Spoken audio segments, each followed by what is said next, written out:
Intimacy is what makes a relationship delicious, nourishing, worthwhile.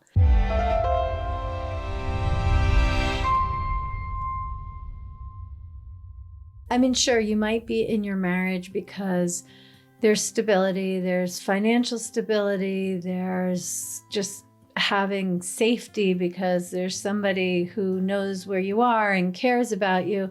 There are all those very basic benefits of being in a relationship, but those really are just the minimum. It's what you basically have with your parents in childhood if all was healthy and wholesome for you growing up. But now you have a spouse, you have an erotic partner, you have someone to do life with, whether you're married or in a long-term committed relationship. And what makes all the difference is being able to really enjoy intimacy together.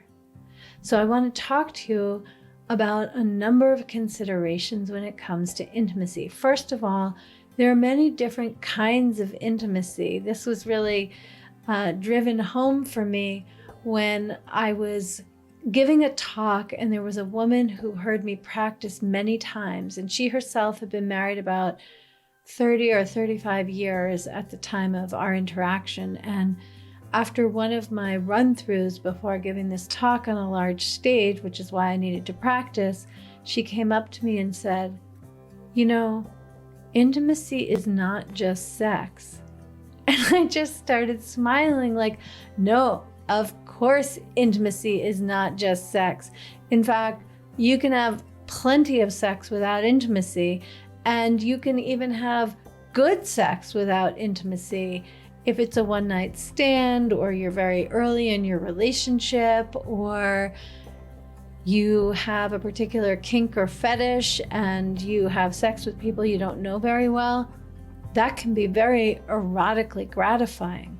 But when it comes to the person that you live with, that you probably share a bed with, that you are raising children with or have raised children with, that you have financial goals with, that you eat dinner with, that you navigate basic things and big things together, in that context, when you've been together for 5 years, 10 years, 20 years, 40 years, you better believe that intimacy is what enhances sex and is essential for sex.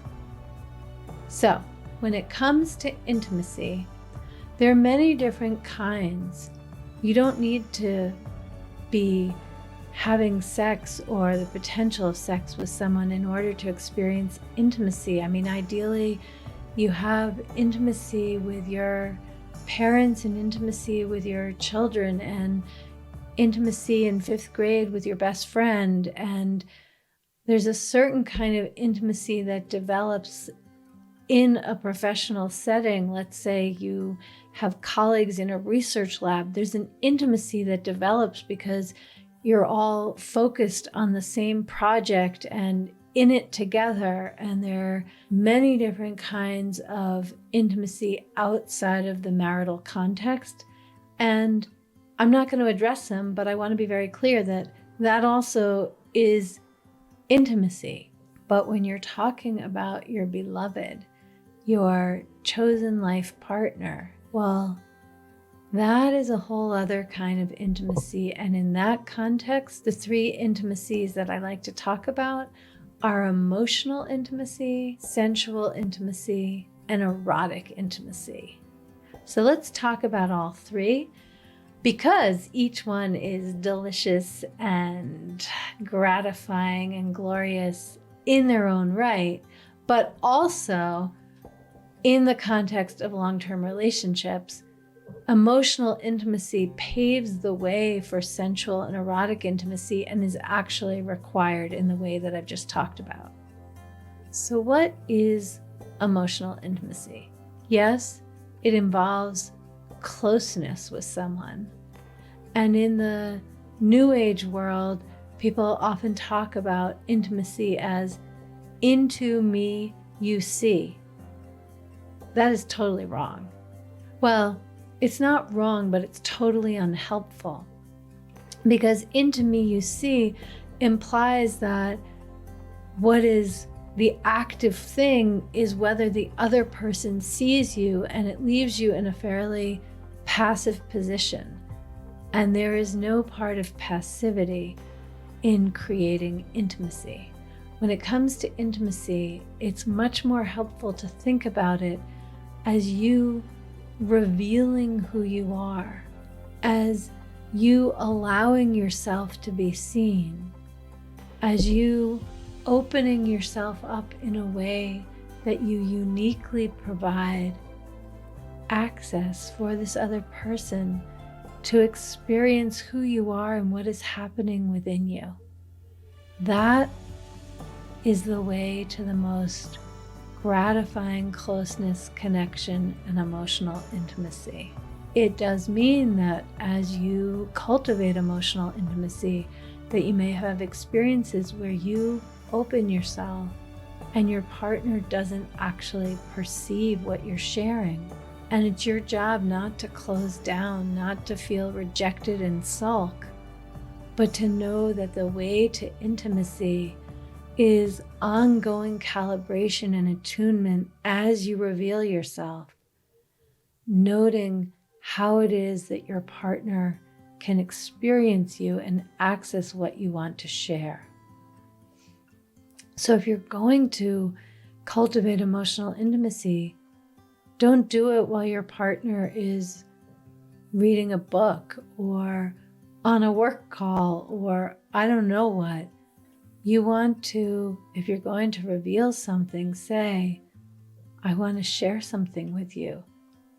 Are you available to hear it?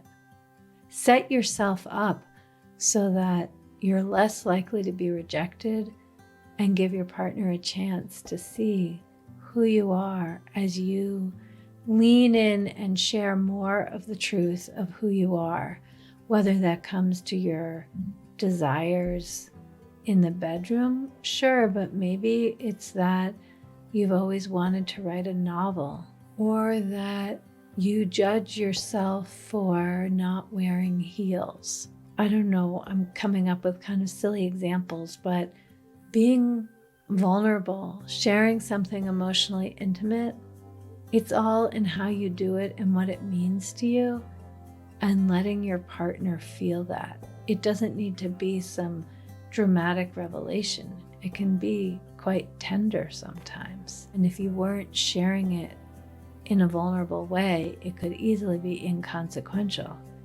That is an extraordinary way to expand the emotional intimacy. Now, when it comes to sensual intimacy, that is all about how you feel in your body. That you can expand sensual intimacy by enjoying getting dressed, by lighting a scented candle if you enjoy the scent and you enjoy the glow, and definitely don't do that if you don't. By paying attention to the smells while you're cooking or while somebody else is cooking. Sensual intimacy means bringing your attention to what your sensual experience is with an open heart.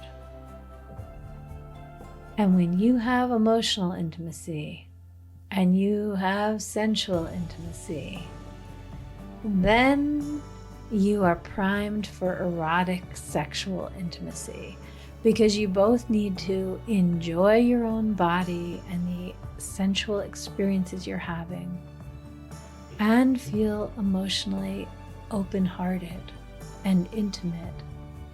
And that is the context for the most gratifying, expansive, tender, loving, erotic experiences.